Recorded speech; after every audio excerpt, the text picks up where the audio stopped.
Assalamualaikum warahmatullahi wabarakatuh.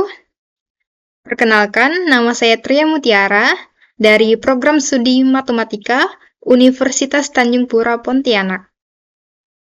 Pada kesempatan kali ini, saya akan menjelaskan sebuah materi mengenai pigeonhole principle, atau biasa juga disebut prinsip sarang merpati, atau prinsip sangkar merpati, atau bahkan ada yang menyebutnya prinsip lubang merpati. Artinya sama ya. Nah, prinsip sarang merpati mengatakan jika lebih dari n benda dimasukkan ke dalam n kotak, maka sedikitnya ada satu kotak yang berisi lebih dari satu benda. Prinsip sarang merpati yang diperumum yaitu misalkan M adalah bilangan bulat positif. Jika terdapat M objek yang akan diletakkan pada n kotak, maka paling sedikit terdapat satu kotak yang berisi minimal fungsi Seiling dari M per N objek. Fungsi Seiling ini merupakan pembulatan ke atas ya, misal kayak 4,5 itu kan dibulatkan ke atas jadi 5.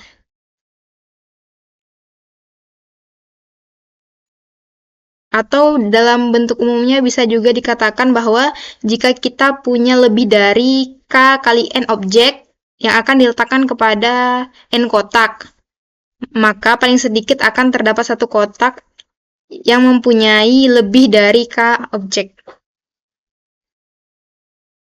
Nah, bentuk lain dari prinsip sarang merpati ini yaitu jika N bilangan bulat yaitu M1, M2, M3, sampai Mn memiliki rata-rata M1 ditambah M2 ditambah M3 ditambah seterusnya sampai ditambah Mn dibagi N ini rata-ratanya lebih besar dari R dikurang 1. Maka sedikitnya satu di antara bilangan-bilangan bulat tersebut lebih besar atau sama dengan R.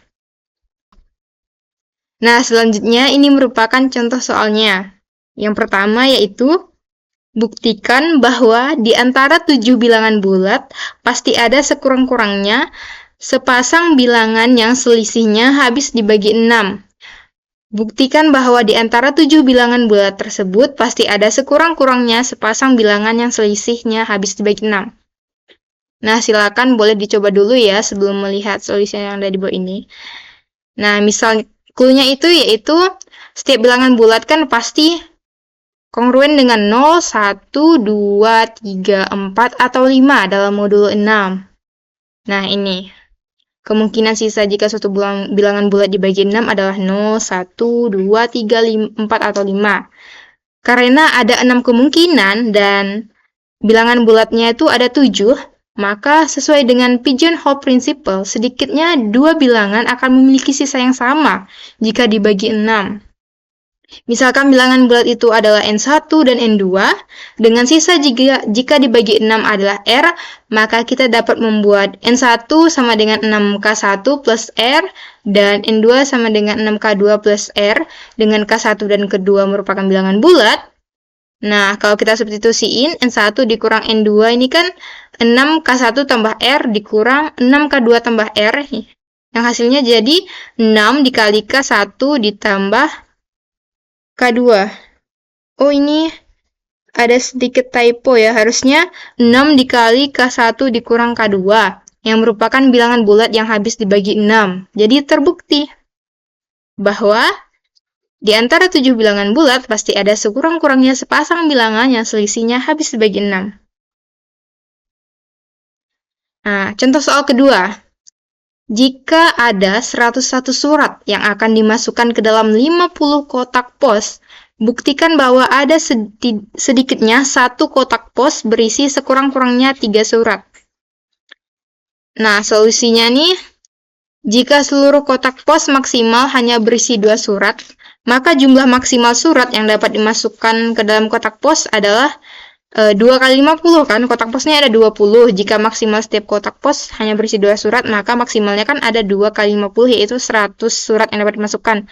Sementara suratnya nih ada 101, jadi kurang nih. Maka dapat dipastikan, kita nih mau meletakkan satunya kan di antara 50 kotak pos itu, maka ada sedikitnya nanti satu kotak pos akan berisi sekurang-kurangnya 3 surat.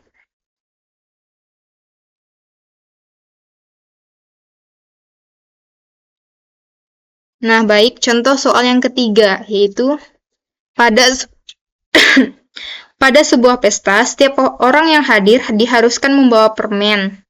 Jika pada pesta tersebut jumlah orang yang hadir ada 10, sedangkan jumlah permen yang ada sebanyak 50, buktikan bahwa ada sekurang-kurangnya 2 orang yang membawa permen dalam jumlah yang sama. Nah, ada 10 orang yang hadir. Setiap orang nih harus membawa permen. Jadi kan setidaknya kan pasti ada yang bawa 1, 2, 3, atau berapa permen gitu kan. Nah, jika kita andaikan seluruh orang ini membawa permen, maka dengan jumlah yang berbeda tadi, maka sedikitnya jumlah permen yang ada sebanyak 1 ditambah 2, ditambah 3, ditambah seterusnya sampai ditambah 10. Anggaplah ini orang ke-1 membawa 1 permen, orang kedua membawa 2 permen, ketiga membawa 3 permen, dan sampai orang ke-10 membawa 10 permen. Karena kan syaratnya kan setiap orang hadir harus membawa permen. Nah, kita asumsikan nih jumlah permen yang dibawa setiap orang nih berbeda-beda. Jadi, jumlah keseluruhannya ada 55. Sementara jumlah permen yang ada sebanyak 50. 55 ini kan lebih besar dari 50. Kontradiksi. Maka dapat dibuktikan bahwa ada sekurang-kurangnya 2 orang yang membawa permen dalam jumlah yang sama.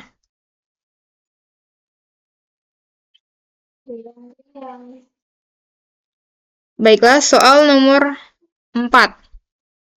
Jika terdapat n kuadrat ditambah 1 titik yang terletak di dalam sebuah persegi dengan panjang sisi n, buktikan bahwa ada sekurang-kurangnya 2 titik yang memiliki jarak tidak lebih dari akar 2 satuan. Nah, solusinya gini. Persegi dengan ukuran n kali n, ini kan memiliki luas n kuadrat. Kita dapat membagi persegi ini menjadi n kuadrat buah persegi yang berukuran 1 kali 1. Pada persegi dengan ukuran 1 kali 1, jarak terjauh 2 titik adalah jika keduanya terletak pada titik sudut yang berlawanan. Ya, sejauh akar 2 satuan, yaitu diagonalnya ya. Akar dari 1 kuadrat ditambah 1 kuadrat akar 2 satuan. Jarak terjauh yang mungkin dalam satu persegi itu. Karena ada n kuadrat plus 1 titik nih, yang akan kita letakkan ke dalam sebuah persegi, sementara ada n kuadrat persegi yang udah kita bagi. Maka sesuai pigeonhole principle, akan terdapat setidaknya 2 titik yang terletak pada satu persegi dengan ukuran 1 kali 1 yang sama. Maka dapat dibuktikan ada sekurang-kurangnya 2 titik yang memiliki jarak tidak lebih dari akar 2 satuan. Oke, ini merupakan contoh penerapan pigeonhole principle dalam bidang geometri. Selanjutnya soal yang terakhir. Nah, tadi kan saya ada bahas bentuk umum dari pigeonhole principle dalam fungsi Seiling ya, dan ini merupakan penerapannya. Misal nih ada 46 orang yang mengikuti mata kuliah matematika diskrit, terdapat paling sedikit fungsi Seiling dari 46/12, yaitu 4 orang yang lahir pada bulan yang sama. Karena jumlah bulan itu kan ada 12 kan, dari Januari sampai Desember. Jadi 46 ini kita bagi 2. Kita bulatkan ke atas dapat 4. Maka setidaknya ada 4 orang yang lahir pada bulan yang sama. Selanjutnya untuk pada hari yang sama, karena jumlah hari ada 7, dari Senin sampai Minggu. Jadi paling sedikit ada fungsi Seiling dari 46/7, yaitu 7 orang yang lahir pada hari yang sama. Bisa pada hari Senin, atau Selasa. Terus untuk misal nih nilai mata kuliah matematika diskret nih nilainya A, B, C, atau D. Jadi ada 5 variasi nilai yang mungkin, sementara ada 46 orang. Jadi 46 kita bagi 5. Kita bulatkan ke atas, karena ini full Seiling, hasilnya yaitu 10. Jadi setidaknya nanti akan ada 10 orang yang memiliki nilai dengan angka yang sama. Baiklah, sekian penjelasan dari saya. Kurang lebihnya saya mohon maaf. Terima kasih atas perhatiannya. Wassalamualaikum warahmatullahi wabarakatuh.